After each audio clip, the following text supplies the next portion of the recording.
Boa tarde, pessoal. Tudo bem? Então, vamos lá falar de um assunto que a mim me custa muito caro, porque eu estudo sobre as questões das relações familiares há 20 anos. Quando eu tinha ali os meus 24 anos e fazia meu doutorado em Brasília, voltei à casa de minha avó e, ao chegar lá, ela me perguntou: quem é você? Tendo sido ela uma das grandes, digamos assim, pessoas mais importantes da minha vida, porque foi com ela que eu vivi até os meus 12 anos. Minha mãe saía para trabalhar e ela que ficava comigo. Então, eu venho aqui falar em nome de uma familiar, e depois o filho mais velho dela também veio a desenvolver a doença de Alzheimer, meu tio. Então, eu falo aqui na condição de familiar, que já sofreu, e que, por que não dizer, ainda sofre, não é? Com todo esse contexto, e como psicóloga, que é apaixonada pelo que faz. E eu espero passar um pouquinho dessa paixão para vocês. Então, o tema casamento e cuidados é um dos temas que a gente vem investigando lá na USP. E, para começar a nossa reflexão, vale a pena a gente mergulhar um pouquinho nas teorias sistêmicas, na perspectiva de casal e na perspectiva de família. Quando a gente pensa em um casal, pensamos que esse casal, o eu, né, com outro eu, vai formar o que nós chamamos de nós. Esse nós, pessoal, é o nós, mas também dá muito nó. Vocês sabem disso. Quem é casado aqui sabe, quem não casou deve imaginar, e quem se separou também sabe. Então, aqui na questão do eu, quando um casal se une, traz com ele regras familiares, contexto, um padrão, mitos, legados, segredos. Traz também consigo fatores educacionais e, portanto, crenças, valores diferentes da outra família, religiosos, que isso também é algo que afeta muito a relação de um casal. Fatores culturais, quando a gente pensa, por exemplo, no mundo ocidental, no mundo oriental, nos valores que cada cultura tem. Fatores históricos, não só histórico do que a gente vive, da nossa história, mas histórico também do casal. A história daquela família, a história daquele casal. E socioeconômicos. Então, veja que é uma complexidade de fatores que vai, de alguma maneira, se unir para formar uma outra complexidade de fatores. E, às vezes, esses nós, eles vão se perpetuando de geração a geração. Tendo levado em consideração esses aspectos, também temos que pensar nos aspectos do próprio desenvolvimento individual, que todos nós temos, não é? Temos o nosso ciclo de vida individual, mas também temos o nosso ciclo de vida familiar. Pensar numa família com filhos pequenos é diferente de pensar numa família com filhos adolescentes. Pensar numa família com idosos é diferente de pensar numa família com jovens, porque as demandas são diversas. A complexidade das questões que permeiam essas demandas também são diversas. E, portanto, pensamos também que é fundamental refletirmos sobre os fatores imprevisíveis que acontecem nas nossas famílias.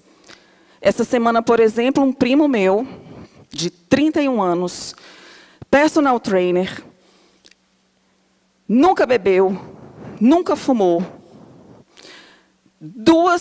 tem duas formações, porque ele é advogado e também é educador físico, acabou de terminar a faculdade de educação física e, portanto, agora é personal trainer, teve um AVC.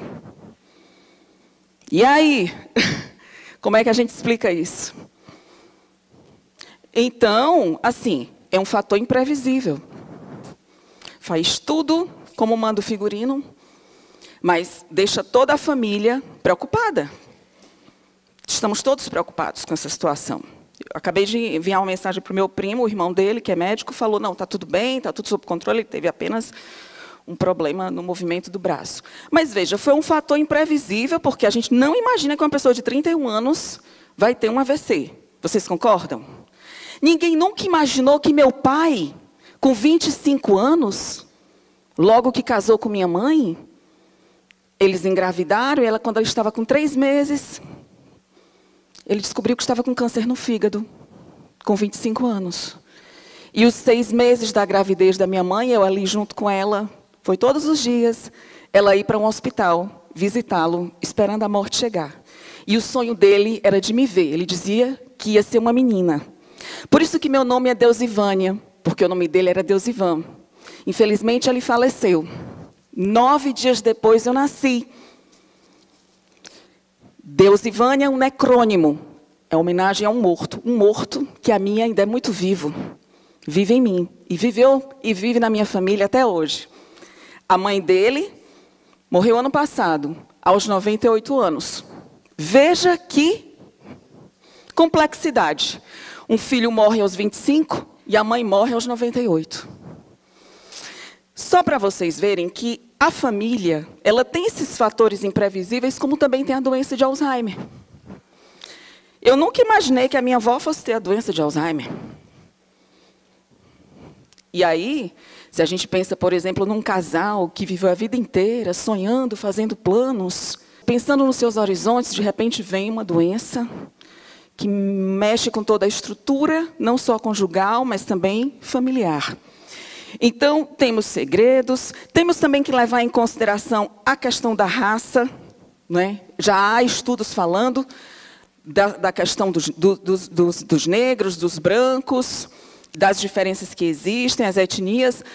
Há estudos também sobre gays, lésbicas, bissexuais e transgêneros, que a gente também tem que refletir, porque é uma outra variável. Muitos deles acabam ficando sozinhos, porque muitas famílias de origem não aceitam a relação, isso também acaba afetando nos cuidados. A questão do gênero. Vocês perceberam que boa parte das pessoas que desenvolvem a doença de Alzheimer, quem são? Nós, mulheres. E aí, quem vai cuidar da gente? Ou os nossos maridos, que em geral já estão falecidos, porque morrem mais cedo, na maioria das vezes, ou sobram para as filhas cuidadoras. Eu estudei as filhas cuidadoras durante muitos anos. Eu enxerguei muito perto o sofrimento delas. Porque são filhas sanduíches, são filhas que estão no meio. Muitas vezes querendo cuidar dos filhos menores ou adolescentes e querendo cuidar dos mais velhos e ainda trabalhando. Veja a complexidade dessa pessoa que cuida. E, além de tudo, se a gente pensa no casamento, a gente tem que levar em consideração não só a idade, a longevidade, mas o tempo de casamento. Uma coisa é um casamento no início. Uma coisa é um casamento de 40, 50 anos. Uma história longa. Eu estudo sobre isso já há alguns anos e eu vejo que, muitas vezes, quando um par não acompanha o outro, você olha para o lado e você não está com a doença de Alzheimer ou qualquer outro tipo de demência, mas você olha para a pessoa e diz assim, poxa, que pessoa estranha. Porque não acompanhou a sua evolução, não acompanhou os seus valores, não acompanhou os seus sonhos, não acompanhou suas metas, porque se envolveu em vícios, porque se alcoolizou, porque foi fazer o uso de abusivo de outras drogas, porque foi para aliviar o estresse, desenvolver estratégias de enfrentamento que mais prejudicaram a si mesmo e a relação do que fortaleceram. Então, é muito complexa toda essa história. Eu sou fã número 1 de um ilustrador espanhol que se chama Roger Olmos. E ele publicou em 2015 esse livro com as ilustrações dele com relação a casais com demência. Ele acompanhou, ele fez uma série de reflexões. O título do livro é Calando. Por que vocês acham que é calando? Porque a gente vai calando. A gente vai calando a nossa voz, a gente vai calando a nossa dor, a gente vai calando a nossa história individual, familiar, de vida, laboral. Então, ele trouxe essas ilustrações que eu achei super interessante. Vamos primeiro avaliar essa daqui, ó. Aqui a gente tem 2 interpretações. As memórias que estão indo embora inclusive as memórias das pessoas que passaram pela nossa vida. Isso me reporta muito a pergunta que a minha avó fez a mim, quem é você? Porque eu já tinha saído, então, da memória dela. Ela já não sabia mais quem eu era. E isso também, a meu ver, reporta um sofrimento que é muito comum aos casais.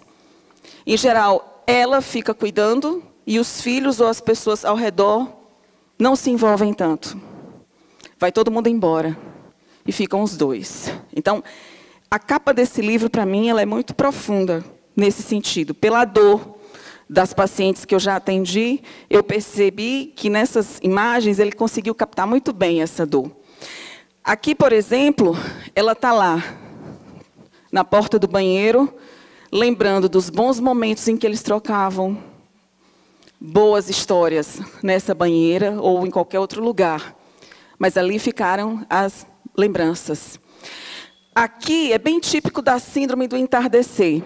É a hora que ela está ali. Não vá embora. E ele querendo ir embora o tempo todo, no final da tarde. Que quem tem a pessoa com Alzheimer sabe que chega um momento que, às vezes, 5 horas, 6 horas, a pessoa fica muito ansiosa para querer sair, não é? Aqui, eu acho que essa imagem retrata muito a solidão. A solidão de estar, de fato, cuidando de alguém que já não é mais a pessoa que você conheceu, porque se torna uma pessoa, muitas vezes, totalmente estranha.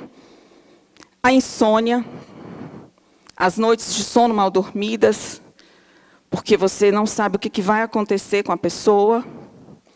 Aqui, a gente tem a questão do dinheiro, das dívidas que vão aumentando, os gastos, se perde tudo, né? A gente vai perdendo. É muita despesa. É despesa com remédio, despesa com cuidadores, despesa com tantos outros profissionais. Então, acho que essas ilustrações desse livro, tem muitas outras ilustrações, mas eu elegi essas daí porque eu achei que realmente são muito tocantes.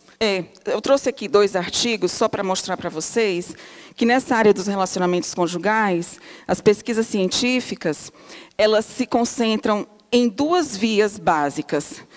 Na questão do casamento como risco para a demência, o que vocês acham? Vocês já acham que os casados têm menos ou mais risco para desenvolver a demência? Vocês acham que é mais? Quem acha que é mais, levanta a mão. Quem acha que é mais, levanta a mão. Nossa. E quem acha que é menos? Ih. Então, sabe o que as pesquisas científicas falam? Que as pessoas casadas, elas têm menos risco de desenvolver a demência. Sabe por quê? Tem uma explicação para isso. Tudo a ver com o que a professora Mônica, com o que a professora Thais e os outros professores todos falaram. A questão da reserva cognitiva, da conexão social. Porque o que essas pesquisas falam, né? Que quando você está casado, mesmo que você nem tenha um tão bom relacionamento, mas a pessoa te chama para sair, a conexão é maior. Mas já tem pesquisas falando que, dependendo de fato da qualidade do relacionamento, que isso fique muito claro, dependendo da qualidade do relacionamento, é melhor realmente não estar casada. Porque o sofrimento, o estresse, a depressão é muito mais avassaladora do que simplesmente estar casado e dizer que está casado e, portanto, eu estou livre da demência. Não é assim, não. Depende da qualidade do relacionamento, tá? Então, a gente tem que pensar muito bem nisso aí. E aqui eu trouxe uma pesquisa, uma das pesquisas que eu desenvolvi, essa foi com uma professora de Portugal e uma querida ex-aluna, né, foi aluna de mestrado, aluna de iniciação científica, a Camila, em que nós fizemos um estudo entre Brasil e Portugal, estudamos mulheres brasileiras e mulheres portuguesas, e a gente observou, né, que a maior parte delas mantinha-se ali fiel ao casamento, mas mesmo sabendo que muitas delas diziam, meu casamento acabou, meu casamento é uma solidão a 2, né? É um casamento que foi interrompido. Então, as culturas que são próximas, né, Brasil e Portugal, as mulheres elas tinham muito esse discurso. Eu trouxe essas informações para falar que quando a gente fala em cuidado, quando a gente fala em casamento, a gente também fala em atitude. né? E a atitude na psicologia social ela é formada por uma tríade: comportamento, afeto e cognição. Então, quando eu penso, por exemplo, na cognição, eu vou pensar nas crenças. Quais são as crenças que eu tenho em relação ao ato de cuidar? Quais são as crenças em relação ao casamento? Por exemplo, uma pessoa que diz assim, até que a morte nos separe. Se ela tem essa crença muito forte, ela vai sofrer muito se ela tiver que decidir se divorciar.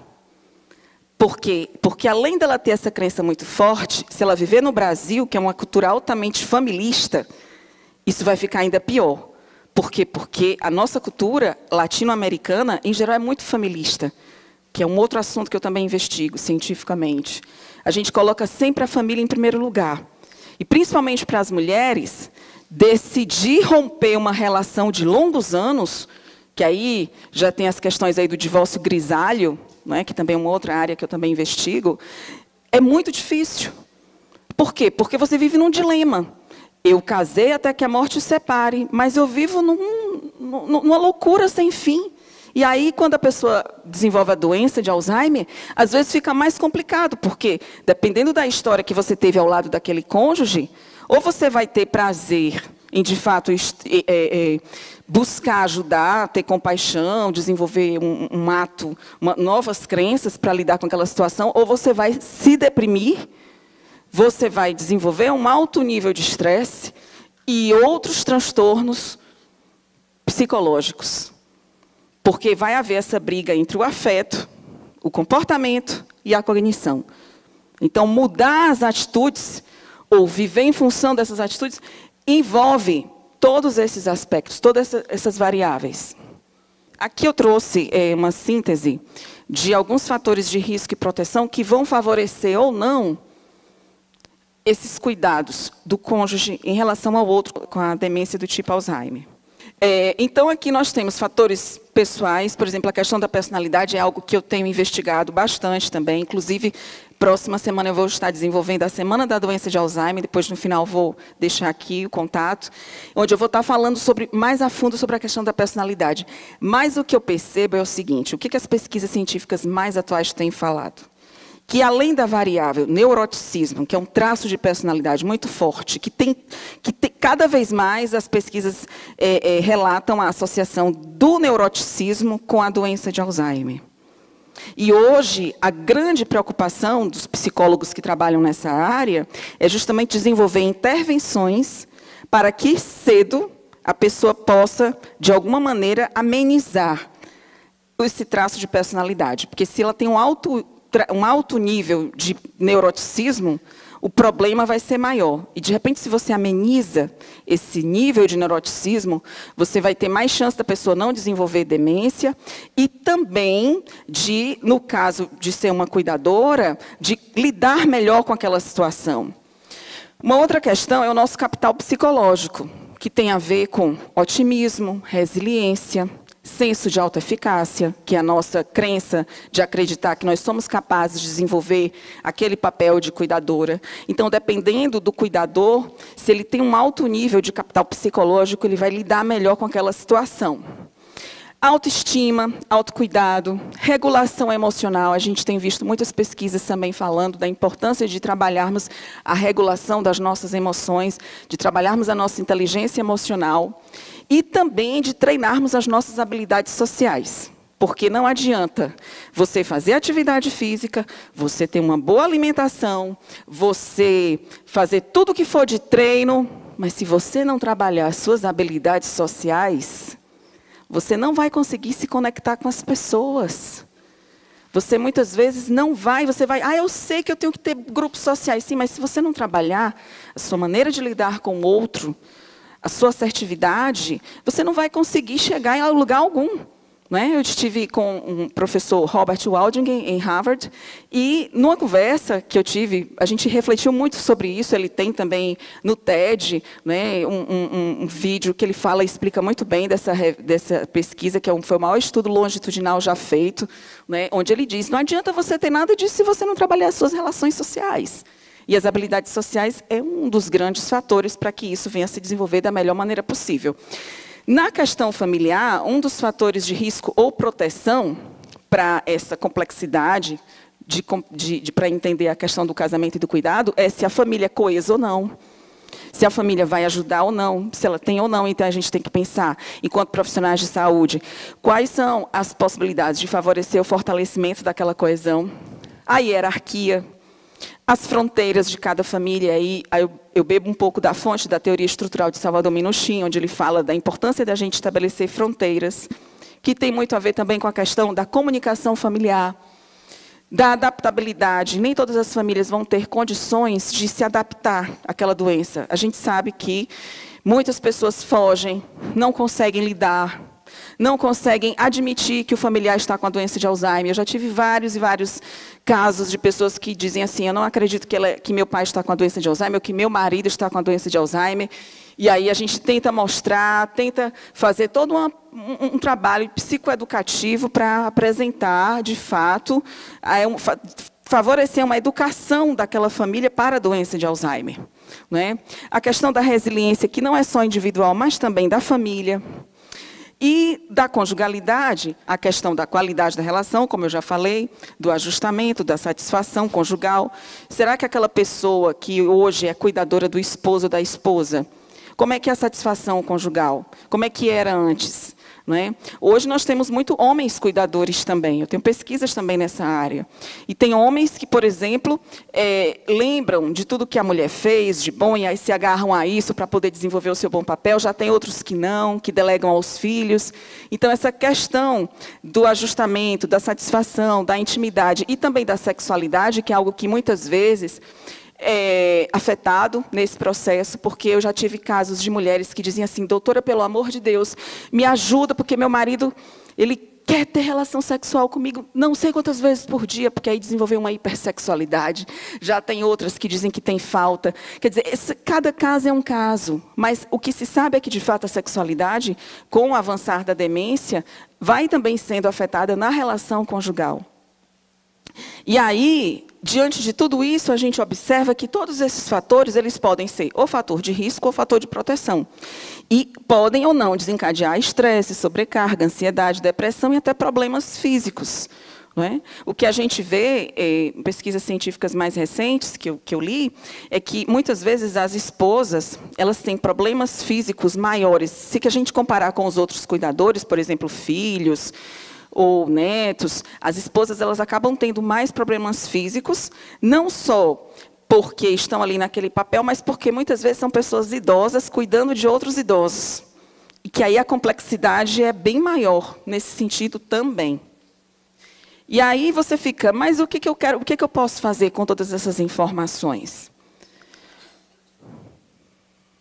Eu acho que nós temos, enquanto profissionais de saúde, enquanto familiares, né, buscarmos compreender as distintas necessidades de apoio no contexto do relacionamento conjugal.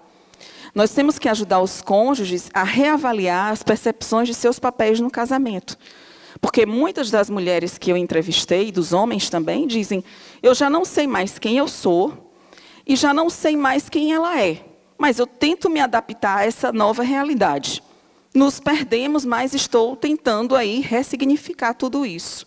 Então, busca-se, de alguma maneira, é muito importante que se busque uma rede de suporte, que se busque recursos e estratégias de enfrentamento para lidar com todos esses desafios. E aí temos os grupos de apoio, por exemplo, na Abras, nós temos vários grupos de apoio, hoje já foi dito aqui, outras instituições que também se envolvem com essa problemática. Temos terapia, não só individual, de casal, de família, que também pode nos ajudar.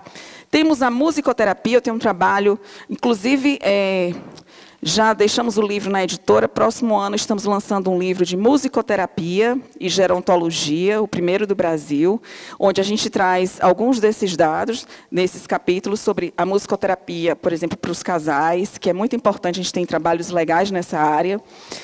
Treinamento de habilidades sociais e outros, arte-terapia e tantas outras alternativas para lidar com toda essa complexidade. E aqui, pessoal, é o seguinte: ontem, quando eu estava terminando essa apresentação, era finalzinho da tarde, sabe quando você diz assim, eu preciso... acho que eu fui lembrando de vários casos, nesses 20 anos de atendimento, das mulheres que passaram, né, pelas minhas entrevistas, pelas minhas pesquisas. Eu disse, eu tenho que transportar isso para alguma coisa. Eu gosto muito de arte, eu pinto telas, né, e também gosto de poesia. E aí eu produzi uma poesia que eu queria compartilhar com vocês. Eu tanto produzi, como eu também fiz esse pequeno vídeo. E a minha ideia era justamente traduzir a dor desses cônjuges que eu entrevistei durante esses muitos e muitos anos. Então, vamos lá, vamos ouvir agora a poesia. Contigo construí uma linda história de amor. Juntos, realizamos sonhos, rompemos barreiras, superamos desafios, comemoramos vitórias e navegamos no mar da vida ao lado de todos aqueles que amávamos. Porém, aos poucos, fui percebendo mudanças em suas atitudes, em seu modo de agir e de falar. Sim, a doença de Alzheimer surgiu devagarinho e, como uma intrusa em nossas vidas, entrou sem pedir licença, sem avisar. Atuando como uma amante desvairada, asfixiou a sua paz, roubou-lhe os conhecimentos e as lembranças do amor e sentimentos que nutria por mim. A doença de Alzheimer afastou-lhe da realidade, levou-lhe ao desespero, a ver coisas onde não existia e a ouvir vozes que gritavam uma dor que não era sua. Você passou a conversar com seu passado. Tornei-me uma estranha para você. E você, um estranho para si mesmo e para mim. Foi então surgindo um vazio imenso. Como ter forças para conviver com a figura de um grande amor que fisicamente estava ali, presente, mas psicologicamente ausente. Sentimentos de ambivalência se apropriaram dos meus atos e da minha rotina. E por mais que buscasse motivos para ficar ao teu lado, para cuidar de ti, até que a morte física nos separasse, minha dor gritava, minha dor falava mais alto, eclodindo em mim a raiva, a culpa, o medo, a solidão e o desespero. Por que me abandonastes? O tempo passou. E apesar de ainda não conseguir calar a minha dor, fui tragada pela compaixão, pela autocompaixão, e por que não dizer, pela coragem, pela fé e pela esperança. E são essas as forças que me fazem seguir ao seu lado, e funcionam como um escudo para aliviar o meu sofrimento e ressignificar o amor. Obrigada, pessoal. Muito obrigada. Eu queria agradecer. Eu tentei, através dessa poesia, passar um pouquinho dessa dor. A escuta, enquanto psicóloga, a escuta da dor do outro, ela é muito forte, não é? E a gente, às vezes, tenta ajudar. Não sabe até que ponto a gente consegue ajudar, porque a pessoa também precisa reconhecer que necessita dessa ajuda. Não é? E aqui eu deixo para vocês um convite. Conversei antes com o Moraes. Eu estou promovendo a Semana da Doença de Alzheimer. São 4 dias, onde eu vou estar dando aula. Vai ser uma aula sobre traços de personalidade, outra aula sobre comportamento, bem esses aspectos psicogerontológicos que tem a ver com a doença de Alzheimer. Então, eu espero vocês. É um evento online, gratuito. Tem aqui os meus contatos no Instagram. E é isso, pessoal. Gratidão, gratidão, gratidão. Uma boa e excelente tarde para vocês. Longa vida com saúde e paz. Até mais. Obrigada. Obrigada, Moraes. Doutora Desilvânia, muito obrigado. Foi, assim, maravilhoso.